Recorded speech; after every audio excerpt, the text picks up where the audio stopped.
नमस्ते मित्रांनो, तू ही रे माझा मितवा या मालिकेमध्ये आपल्याला खूप छान असा 30 तारखेला एपिसोड पाहायला मिळणार आहे. तर मित्रांनो, आत्तापर्यंत आपण पाहिलं की इकडे ईश्वरी ही स्पर्धेसाठी जाऊ नये म्हणून सौदामिनी देशमुख अनेक वेगवेगळ्या युक्त्या करते.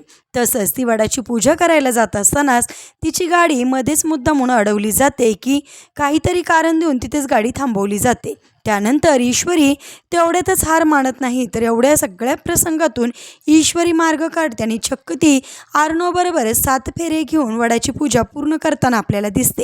त्यानंतर इकडे देशमुखबाईला असं वाटतं की आता आपण त्यांची गाडी अडवली आहे, म्हणजे त्या स्पर्धेसाठी आता अर्णव आणि ईश्वरी वेळेत पोहोचणार नाही आणि फूड आणि फॅशनची जी स्पर्धा आहे स्टार ग्लोबल्सची, तिथं जर हे पोहोचले नाही तर विनर कसे काय होणार, हा सगळा तिचा काही हेतू आणि उद्देश असतो. तो सगळं काही इकडे अर्णव आणि ईश्वरी मोडीत पाडतात.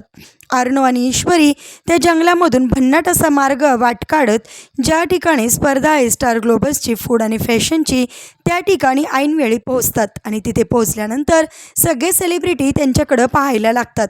त्यानंतर तिथे असणारी अँकर करणारी मुलगी प्लीज वेलकम सात्विक फॅशनचे अर्णव राजे शिर्के आणि ईश्वरी राजे शिर्के असं म्हणून त्यांचं स्वागत करते आणि त्या स्पर्धेसाठी जे काही मांडणी केलेली असते फूड बनवण्यासाठी तिथे अर्णव आणि ईश्वरी पोहोचते. त्यानंतर ईश्वरी तिचं 100% देण्याचा प्रयत्न करते, त्याचबरोबर अर्णवसुद्धा त्याचे 100% देण्याचा प्रयत्न करतो. तर त्याच स्पर्धेमध्ये नम्रता आणि आकाशसुद्धा सहभागी झालेले असतात. आता नम्रता आणि आकाशसुद्धा त्या स्पर्धेमध्ये त्यांच्या जोडीने साथ देत असताना आपल्याला पाहायला मिळणार आहे. आता कशाप्रकारे या स्पर्धेमध्ये ईश्वरी आणि अर्णव जिंकणार आणि देशमुखबाईकडे असणारी कंपनी मिळवणार आणि सात्विक फॅशन स्वतःची करून घेणार, हे पाहणेसुद्धा फार इंटरेस्टिंग ठरणार आहे. एपिसोड पाहून तुम्हाला कसं वाटलं कमेंट करून नक्की सांगा आणि असेच पुढील एपिसोड पाहण्यासाठी तुम्ही आपल्या रंजक मराठी चॅनेलला सबस्क्राईब करायला विसरू नका. थँक्यू.